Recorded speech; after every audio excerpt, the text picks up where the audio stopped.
minda merdeka ni, bagaimana kita untuk kuatkan minda merdeka supaya kita seimbang. Minda merdeka ni kita merdeka untuk duniawi dan ukhrawi. Merdeka fizikal dah okey dah. Yang penting merdeka minda kita. Bagaimana cara dia? Saya nak bagi satu lagi tu secara mudah lah. Berdasarkan teka-teki. Teka-teki yang dia buat oleh Imam Al-Ghazali. Imam Ghazali pernah suatu ketika Imam Ghazali berteka-teki pada anak muridnya. Dia kata macam mana, wahai anak muridku sekalian, sekarang ini Tok Guru nak bagi 6 teka-teki. Dan teka-teki ini ada falsafah di sebalik teka-teki ini. Dan insyaAllah kalau teka-teki ini dah diikuti, anda akan menjadi orang yang telah hebat. Kalau rakyat, sebagai rakyat hebat. Kalau generasi muda, nyasi hebat yang cemerlang misalnya. Okey, jadi saya nak kaitkan dengan supaya kita kekal minda merdeka kita seimbang antara duniawi dan ukhrawi. Suatu ketika Imam Ghazali berkata, wahai anak muridku sekalian, soalan dia, apakah yang paling berat sekali dalam dunia ini? Dia bagi teka-teki pada anak muridnya. Ada anak murid kata yang paling berat besi, ada yang paling berat macam-macam. Dia kata, betul. Tetapi sesungguhnya, wahai anak muridku sekalian, yang paling berat sekali dalam dunia ini ialah memikul amanah dan tanggungjawab. Jadi kita bisi pasak minda kita saudara semua untuk negara. Inilah dia tanah tumpah kita. Inilah dia rumah kita. Tempat kita dilahirkan dan mungkin tempat kita akan dikebumikan. Jadi kita bisi pasak minda kita. Kita mesti bertanggungjawab pertahankan. Apa keadaan sekalipun. Dan apa keadaan sekalipun, biar putih tulang jangan putih mata. Kita bertanggungjawab. Ini ialah memikul amanah tanggungjawab untuk menjaga negara kita ni dengan sebaik mungkin. Dengan sebaik mungkin. Walaupun keadaan sekalipun. Dan kita hadapi cabaran. Kita akan tentang musuh kita secara habis-habisan. Okey, jadi Imam Ghazali kata, apakah paling berat sekali? Yang paling berat sekali ialah memikul amanah dan tanggungjawab. Kemudian ditanya lagi, teka-teki, wahai anak muridku sekalian, apakah yang paling besar sekali dalam dunia ini? Agak-agak apa ya, Cik Nabil? Yang paling besar sekali? Cik Wan? Agak apa? Agak-agak. Anak murid Imam Ghazali kata, yang paling besar ada kata gajah. Ada kata matahari. Ada kata negeri China. Dia kata betul semua tu. Tapi wahai anak muridku sekalian, ingatlah, yang paling besar sekali dalam dunia ni ialah hawa nafsu. Ini Imam Ghazali kata ni. Tokoh ulama, cendekiawan, ahli falsafah, ahli tasawuf yang hebat dalam sejarah tamadun Islam. Dia kata yang paling besar sekali ialah hawa nafsu. Oleh itu jaga hawa nafsu kamu. Kerana hawa nafsu lah yang boleh merosakkan manusia. Saya nasihatkan saya dan yang semua. Jadi kalau kita bebas daripada cengkapan nafsu yang berorientasikan dan ikut kepada syaitan, mengamalkan sifat-sifat mazmumah dalam kehidupan kita, kita ikut nafsu kita, rosak. Generasi kita akan rosak. Generasi kita akan rosak. Dengan ancaman yang ada sekarang ni, dengan dugaan kita melalui media sosial yang kita semua tahu lah, TikTok ke, Instagram ke, Facebook dan sebagainya lagi, kalau kita tak tapi sebaik-baiknya, dia akan merasa musuh kita dan kita akan terjerumus situasi begitu. Yang tak elok ni, elok kita ikut lah. Jadi, yang paling besar sekali, hawa nafsu. Jadi kawal hawa nafsu. Kalau kita boleh mengawal hawa nafsu kita, termasuk dalam politik ke apa, kita akan selesai masalah kita. InsyaAllah. Kemudian Imam Ghazali tanya lagi, apakah yang paling ringan dalam dunia ini? Apa kita nak jawab? Dia tanya. Apa paling ringan ya? Kita yang siapa? Nikmat. Oh nikmat. Oh nikmat. Cik Wan, apa yang paling ringan sekali? Sajalah. Hari ini kita Imam Ghazali ni dia tanya kepada nama dia teka-teki. Apakah paling ringan sekali? Ada kata paling ringan kapas Tok Guru. Ada kata angin dia kata. Betul macam-macam jawapan anak murid dia. Dia tahu wahai anak muridku sekalian. Ingatlah. Yang paling ringan sekali dalam dunia ini adalah meninggalkan solat. Meninggalkan solat. Itu asas yang Cik Nabi bagi tahu tadi. Ketahanan diri kita mesti selari dengan ketahanan iman kita. Ini benteng kita. Dan benteng kita yang paling hebat sekali ialah solat. Berarti Imam Ghazali kata yang paling ringan ialah meninggalkan solat. Sebab kerana kita sibuk bermusyawarah ke bersatuan ke dan sebagainya, kita lupa solat. Sedangkan solat itu tiada agama.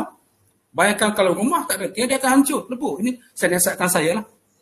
Dan kakak-kakak kita supaya solat itu satu kewajipan. Yang apa kadang sekalipun, saya ingat arwah ibu saya, mak saya dan semua lagi, apa pesan ya, kalau kata ingat jangan lupa solat. Jangan lupa sembahyang. Itu kakak asal. Itu yang Imam Ghazali kata. Tapi dia anggap ringan.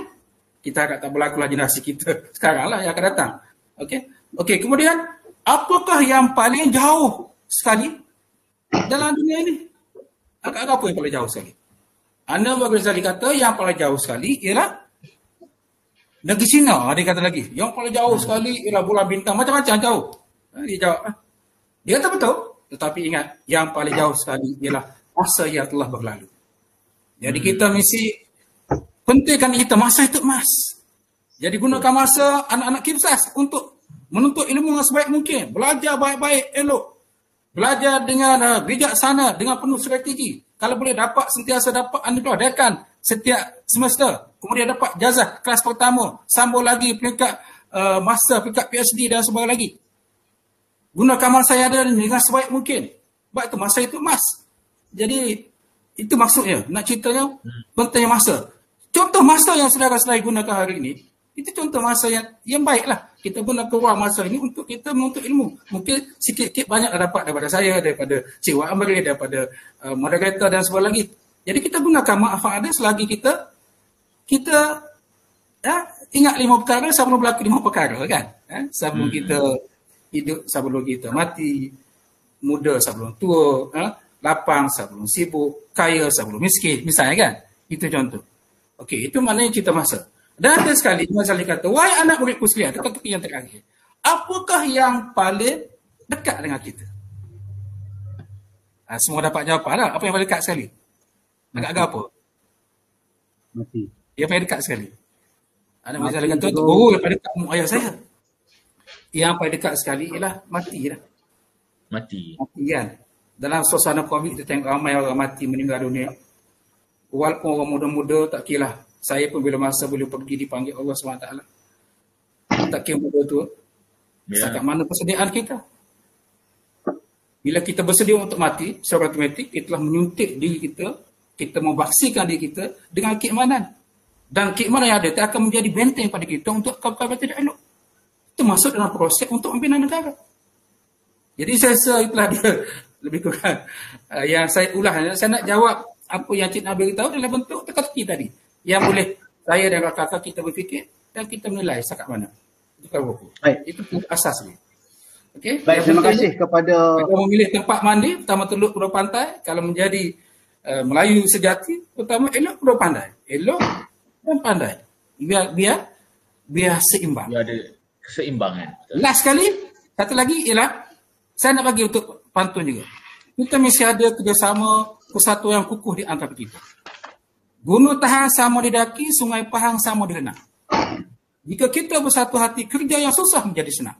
Dalam banyak perkara, dalam semua perkara, penyatuan kita mesti hebat dan kuat. Bersatu kita teguh, bercerai kita, bukan kali lagi. Bercerai kita roboh. Terima kasih. Terima kasih kepada Cikgu Mat. Kita sebenarnya sudah tak sedar dah sejam lebih kita berforum. Ya, kita berbual bicara hampir pukul 12. Ya. Dan saya rasa perbincangan kita ini telah menyimpulkan ya bahawa kemerdekaan ini adalah merupakan suatu nikmat yang besar. Yang ia datang bukan dengan percuma tetapi daripada perjuangan warisan yang terdahulu. Jika orang menyebutkan merdeka kita tidak syar'i, tidak dengan peperangan, tetapi saya nak sebut pada hari ini, ketahuilah wahai anak-anak muda sekalian bahawa tarikh keramat 1957 itu adalah merupakan 31 Ogos 1957 itu adalah merupakan suatu ilham minallah ya, daripada seorang ulama yang namanya Syekh Abdullah Fahim. Bila mana almarhum Tunku Abdul Rahman Putra Al-Haj, dia menjadikan Syekh Abdullah Fahim sebagai titik rujuk. Ya. Nak pergi minta merdeka, nak pergi bincang merdeka di London pun, tanya pada Syekh Abdullah Fahim, apa kenderaan yang sesuai untuk kami naik. Kata Syekh Abdullah Fahim, pergi dengan kapal laut supaya masanya lama. Lumat perbincangannya. Balik nanti, balik dengan kapal terbang. Kenapa? Membawa suatu perkara besar. Lalu pengumuman tersebut bukannya dia balik 30 Ogos 1957 tu, tak. Sebelum itu lagi. Maka tanya pula bila tarikh yang sesuai untuk diumumkan. Maka ya, panjanglah cerita dah, tapi kadang ringkaskan 1957 itu adalah daripada ilham ulama yang ya mereka bersandarkan kepada Allah Subhanahu wa taala. Saya nak simpulkan pada hari ini bahawa perbincangan kita ini ya, bahawa kita perlu berminda merdeka seperti mana yang ditunjukkan oleh seorang sahabat Nabi yang namanya Sayyidina Rab'i bin Amir radhiyallahu taala anhu. Bila mana menjadi wakil tentera Islam bertemu dengan tentera Rostam.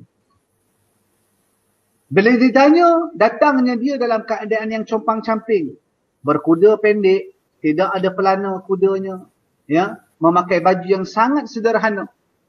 Ya, tetapi bila Rostam tanya kepada dia, siapa engkau? Maka jawapan yang melambangkan dia itu berani, action, hebat, mengada, segala-galanya lah.